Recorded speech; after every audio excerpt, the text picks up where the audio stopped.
আপনি মানেন বা না মানেন, পৃথিবীর সবচেয়ে শক্তিশালী রাষ্ট্র, অর্থনৈতিক, সামরিক, বুদ্ধিভিত্তিক এবং অলরাউন্ডার যদি বলেন, একমাত্র আমেরিকা হচ্ছে পৃথিবী বর্তমান কর্তা। আমি এক সময় খুব আফসোস করতাম যে আমেরিকার পতন হচ্ছে না কেন, কখন পতন হবে, বা এই বিষয়গুলো নিয়ে আসলে মাথা ঘুরপাক করতো। তার পতন চাইতাম সবসময়।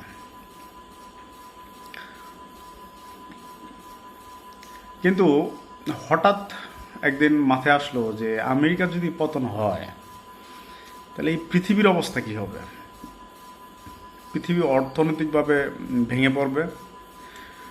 তারপর হচ্ছে বেশ কিছু রাষ্ট্র মাতব্বরি শুরু করবে, বিশেষ করে China, Russia, UK, France, Germany, এই টাইপের কিছু রাষ্ট্র আছে, বা এদিকে দক্ষিণ এশিয়াতে ইন্ডিয়া। এরা আসলে কামড়া কামড়ি শুরু করে দেবে কে লিডিং পজিশনে যাবে। কোনো নিয়ন্ত্রণ থাকবে না, যে যার কোনো নিয়ন্ত্রণ থাকবে না। যেমন যে বনের সিংহের মতো, সিংহ যদি না থাকে তাহলে সব পশুই কিন্তু কি ঝগড়া মারামারি বেড়ে যাবে। সবাই চাইবে যে যে যার মতো করে চলার জন্য একটা বিশৃঙ্খলা তৈরি হবে।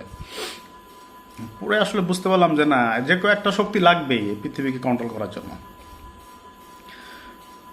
তো যাই হোক, এই কথাটা কেন বললাম, বাংলাদেশের বর্তমান পরিস্থিতি আসলে আলোকে এই কথাটা আসলো।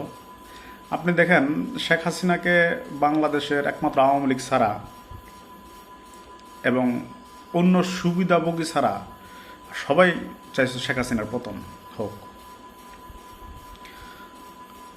তো এটা অনিবার্য ছিল, যে কোনো কারণে, রাজনৈতিক বিষয় গেলাম না। শেখ হাসিনা পতন হয়েছে, কিন্তু 1 বছর 1 মাস, সম্ভবত 13 মাস চলতেছে, কিন্তু তার জায়গায় সঠিক কেউ আসতে পারে না এখনো। আপনি বাংলাদেশ একটা দেশ, প্রায় 20 কোটি প্লাস মানুষ, একটা মানুষের নিঃশ্বাসের সাথে নিঃশ্বাস বাজে, ঘরের সামনে ঘর, খাবার নিয়ে যুদ্ধ, প্রত্যেকটা বিষয় নিয়ে সেখানে মানুষ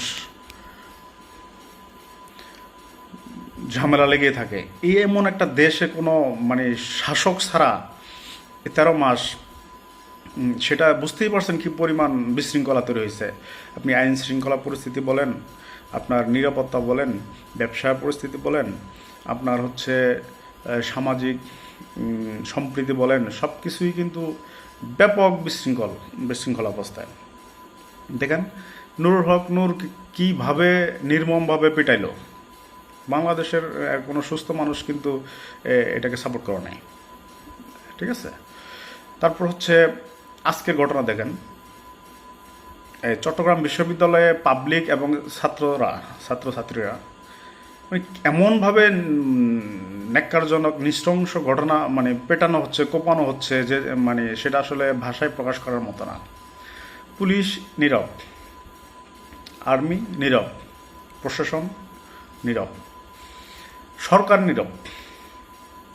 যেখানে সেখানে আপনি দেখেন সব কিছু ভেঙে ফেলা হচ্ছে। মাজার বলেন, রাজনৈতিক কার্যালয় বলেন, তারপরে চুর বলেন, পিটা মেরে ফেলা হচ্ছে, অথবা চুর সন্দেহ পিটে মেরে ফেলা হচ্ছে। যে যার মতো যেখানে পারতেছে সেটা মেরে ফেলা। আসলে এটা কোনো বিচার হচ্ছে, চট্টগ্রাম বিশ্ববিদ্যালয় ঘটনা হচ্ছে, এটা কোনো বিচার হবে? কার বিরুদ্ধে বিচার করবে? নির্দিষ্ট তো কেন, এখানে হচ্ছে গোষ্ঠীগত অবস্থা। নুরুল হক নূর এখানে আর্মি পিটাইছে, পুলিশ পিটাইছে, এটা এদের বিরুদ্ধে বিচার করা সম্ভব? রাষ্ট্রীয় যন্ত্র, সম্ভব না। তারপর আসেন, এই যে কয়দিন আগে চট্টগ্রামের একটা জায়গায় 3টা ছেলেকে চুর সন্দেহে পিটাইয়া একজনকে মেরে ফেলছে। 2জনের অবস্থা কি এখন আর জানি না। কয়দিন আগে রংপুর কোথায় যেন এক ধর্ম উস্কানি নিয়ে এক মুচিকে, হিন্দু সম্প্রদায়ের, পিটা মেরে ফেলছে। তার ছেলে ব্যবসায় দায়িত্ব নিয়েছে, 2 দিন আগে দেখলাম, ছোট বাচ্চা, তা 13-14 বছর বয়স হবে। অর্থাৎ আপনাকে বুঝতে হবে যে কঠিন একটা শাসন বাংলাদেশের প্রয়োজন। একমাত্র সেটা গণতান্ত্রিক প্রক্রিয়ায় জনগণের সরাসরি ভোটের মাধ্যমে যে ক্ষমতায় আসবে, যে বসবে, এরপর থেকে আসলে মূল যে সমস্যাগুলো সেগুলো আস্তে আস্তে উঠে যেতে শুরু করবে। এই সেম কথাটা আমি বলছিলাম যখন সরকার পতন হয়, তখন বলছিলাম যে এটা খুব দ্রুত নির্বাচনের মাধ্যমে এই এই মানে যে কোনো সরকার বসানো দরকার। কিন্তু কিছু আমজনতা, মানে আমি আমজনতা বলতেছি এই জন্যই, হয়তো বিষয়গুলো তারাই খুব বাড়াবাড়ি করছে। ডক্টর ইউনূসকে 5 বছরের জন্য চাই, ডক্টর ইউনূসকে আমৃত্যু চাই, ডক্টর ইউনূসকে মানে যতদিন এই দেশ চলবে ততদিন চাই। মসজিদ, মাদ্রাসায়, মাজারে, সব জায়গায় তার জন্য দোয়া, চিঠি, ঈদের নামাজে। ডক্টর ইউনূস ভালো মানুষ, ঠিক আছে, কিন্তু আসলে কি তার দ্বারা কি দেশ পরিচালনা করা সম্ভব? সেটা তো এই বিগত 13 মাসে দেখা গেল। ওনার কোনো শিকড় নাই, ওনার কোনো রুট লেভেলে কোনো শক্তি নাই। কচুরি পানার মতো ভাসমান হয়ে বাংলাদেশের রাজনীতি বা সরকার প্রধান হয়ে থাকা মোটেও সম্ভব না, সেটা সবাই বিশ্বাস করে। কিন্তু তখন আমি যখন এই কথাগুলো বলতাম বিভিন্ন আলোচনায় যে এই নির্বাচিত সরকারের খুবই প্রয়োজন, তখন সবাই বলতো যে দেশ বিরোধী, মানে দেশের ভালো চাই না, আমরা দেশের ভালো চাই না। ওরা কই এখন তো বলে না যে আমরা ইউনূসকে 5 বছরের জন্য চাই, আজীবন চাই, ডক্টর ইউনূস ছাড়া, মানে এই কথা তো এখন বলে না। এখন তো সত্যি হলো বিষয়টা। তো বাংলাদেশে যে অসংখ্য ঘটনা ঘটছে, মব হচ্ছে বা রাজনৈতিক কালচার বিনষ্ট হচ্ছে, এখন সবাই নেতা, সবাই শক্তিশালী, এই বিষয়গুলো আপনার এই যতদিন নির্বাচন হবে না ততদিন এভাবেই থাকবে। এক পক্ষ চাইবে যে আমরা নির্বাচনের দরকার নাই, অর্থাৎ সুবিধা নিচ্ছে, আরেক পক্ষ চাইবে যে নির্বাচন দরকার। এখন তারা বলবে যে তারা দেশের শত্রু, ইন্ডিয়ার দালাল, এই ধরনের ব্লেম দেওয়া হবে। কিন্তু প্রকৃতপক্ষে আপনি একজন ব্যবসায়ীর কাছে যান, সে বলবে যে আমি নির্বাচন চাই। আপনি একজন কৃষকের কাছে যান, সে বলবে আমি নির্বাচন চাই। একজন পেশাজীবী মানুষের কাছে যাবেন, সে বলবে নির্বাচন চাই। কারণ তারা অন্তত কম বেশি বুঝে যে দেশের পরিস্থিতি, দেশের ভালোর জন্য, দেশের বিনিয়োগের জন্য, দেশের স্থিতিশীলতার জন্য এটা নির্বাচিত সরকারের দরকার আছে, সে যেই আসুক। এবার আপনি এই যে পুলিশকে যে নির্মমভাবে পেটানো হলো 5 আগস্টে, হ্যাঁ পুলিশের দোষ আছে, পুলিশ খারাপ কাজ করছে, সেটা স্বীকার করি এবং সবাই বলে। কিন্তু পুলিশ মারার পরে কি তারা কি এখন কাজ করে না? এই ছাত্রছাত্রীরা তারা কি পড়াশোনা করতেছে না। তারা ওই যে যেখানে ঝামেলা আছে ওখানে যাচ্ছে, ওখানে গিয়ে আরও পরিস্থিতির আর ঘোলাটে করতেছে। তো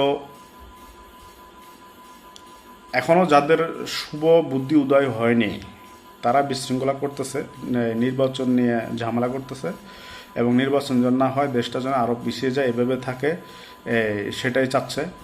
তো আমি আশা করব এই যে ঘটনাগুলো ঘটতেছে এটার কোনো বিচার হবে না, এটার কোনো সমাধান নাই, আরও দিন দিন বাড়বে। এখানে সবাই এখন পাবলিক যখন শাসনের বাইরে চলে যায়, আপনি যখন একটা মনের থেকে ভয়ভীতি উঠে যায়, আপনি শাসনের বাইরে চলে যান, তখন আপনি হচ্ছেন একটা পশুর মতো হয়ে যান।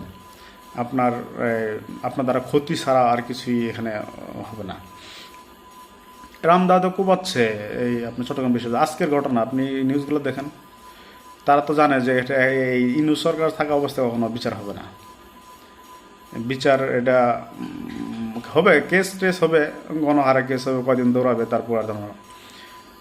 তো সেটাই বলি যে না থাকলে যেরকম নানা বাড়ির কদর নাই, বাবা না থাকলে আপনার যেমন সঠিক মানুষ হওয়া যায় না, ঠিক একটি দেশের যদি মানে একটা সরকার না থাকে, একটি শক্তিশালী সরকার না থাকে, সেই দেশ কখনো সোজা হয়ে দাঁড়াতে পারবে না। ওই যে পিয়ার কথা আসতেছে কেন, পিয়ার আসলে এভাবে দুর্বল সরকার হবে। ডক্টর ইউনূস যেরকম এখন দুর্বল অবস্থায় আছে ওভাবে থাকবে, কারণ তার 100% ম্যান্ডেট, সে 151 আসন পাবে না। 151 আসন না পাইলে সে অন্যের ঘাড়ের উপর ভর করে সরকার টিকতে হবে। যে পাকিস্তানে দেখেন, পাকিস্তানে বেশিরভাগ আসন পাইলো হচ্ছে ইমরান খান, সরকার গঠন করছে জোরাত আলী দিয়া। এই ইন্ডিয়াতে যেরকম মোদি এখন অসংখ্য মানে কষ্ট, কথা হজম করতে হচ্ছে, একমাত্র তার হচ্ছে জোট সরকার কারণে, কখন বের হয়ে যায়। তো ঠিক বাংলাদেশ এরকম যেন একটা দুর্বল সরকার থাকে, তার জন্যই হচ্ছে এই পিআর সিস্টেম। পিআর সিস্টেমটা হলে এভাবেই সারা জীবন আপনার এই বাংলাদেশে বিশৃঙ্খলা থাকবে। যাই হোক, আশা করি ডক্টর ইউনূস বুঝে ফেলছে।